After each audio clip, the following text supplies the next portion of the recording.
Chaque année depuis 2006, grâce à une nouvelle méthode de recensement, l'INSEE publie les populations légales des 36 700 communes de France, ainsi que les caractéristiques sociodémographiques de la population. Quels résultats peut-on trouver sur le site insee.fr? Dès la première page, on tape le nom de la commune pour connaître ses populations légales. Elles sont mises à jour chaque année fin décembre. Il y a 3602 habitants à Lopéret.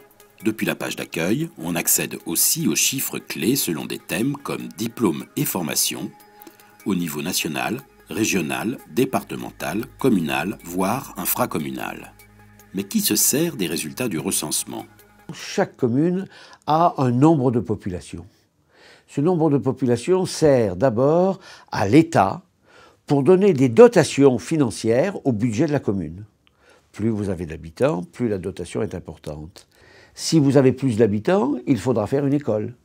Il faudra construire des logements. Il faudra réaménager le terrain de sport. En tant qu'acteur de mise en place de politiques publiques en matière de logement, d'offre de logement et de développement économique territorial, le recensement pour moi est un outil essentiel.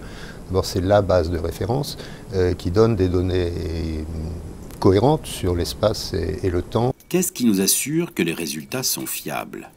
Faire un recensement de qualité, c'est d'abord un travail de préparation et de coordination des équipes sur le terrain. La méthode actuelle du recensement, mise en place par l'INSEE, consiste à organiser cette fois-ci une collecte tous les ans sur le terrain et à recueillir l'information sur un laps de temps de 5 ans pour construire les chiffres de recensement. Parce que ces opérations étant répétées tous les ans, ça permet de professionnaliser les équipes, à la fois à l'INSEE mais également dans les communes. Et cette professionnalisation assure l'accumulation et la préservation du savoir-faire. Concrètement, comment est-ce qu'on s'y prend? Dans les petites communes, on procède comme autrefois, on fait un recensement exhaustif, cette fois-ci tous les 5 ans, alors qu'auparavant c'était à peu près tous les 8 ans, donc on gagne en termes de fraîcheur d'information. Dans les grandes communes, c'est-à-dire les communes de plus de 10 000 habitants, on procède par sondage. D'abord, on constitue ce qu'on appelle un répertoire des immeubles localisés, c'est-à-dire qu'on va répertorier de façon exhaustive dans la commune toutes les habitations.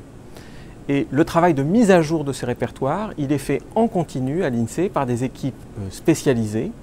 Et chaque année, ce répertoire est envoyé pour expertise à la commune. Dans un deuxième temps, on tire par sondage un certain nombre d'habitations. Chaque année, 8% des logements dans les grandes communes sont enquêtés, si bien que sur un espace de 5 ans, on enquête 40% des logements et donc 40% de la population. C'est un taux de sondage très élevé, ce qui permet d'avoir une précision très bonne des résultats. Au niveau national, l'imprécision liée au fait qu'il y a du sondage est parfaitement négligeable. Les résultats sont connus à plus ou moins 0,02%, c'est-à-dire au niveau national, plus ou moins 15 000 habitants sur un total de 65 millions de personnes qui habitent la France. Encore une fois, la qualité d'un recensement, c'est d'abord et avant tout la qualité de l'organisation de ce recensement et de sa préparation. Puisque les résultats sont fiables, pourquoi y a-t-il quelques critiques? Sur les 36 700 maires auxquels chaque année nous envoyons des chiffres de population légale, seuls quelques-uns les remettent en cause, environ une dizaine par an. La principale explication vient du fait que la population des logements augmente moins vite que le nombre de logements, parce que le nombre moyen de personnes dans chaque ménage diminue. Parce que la population vieillit, parce que le nombre de familles nombreuses diminue, mais aussi parce que le nombre de ruptures d'union augmente. La deuxième explication de ce décalage, c'est une explication qui est liée au calendrier. Même si nous mettons maintenant à disposition des communes un chiffre frais rafraîchi chaque année, il y a toujours un décalage de 3 ans entre la date d'aujourd'hui et la date de référence du chiffre qui est produit. Le recensement de la population sous la forme d'une enquête auprès de la totalité des habitants d'un pays est extrêmement coûteux. C'est pourquoi beaucoup de pays ont déjà changé de méthode et d'autres se préparent à le faire. Grâce à l'investissement important des agents de l'INSEE, mais aussi de nos partenaires des communes, aujourd'hui, le recensement fonctionne.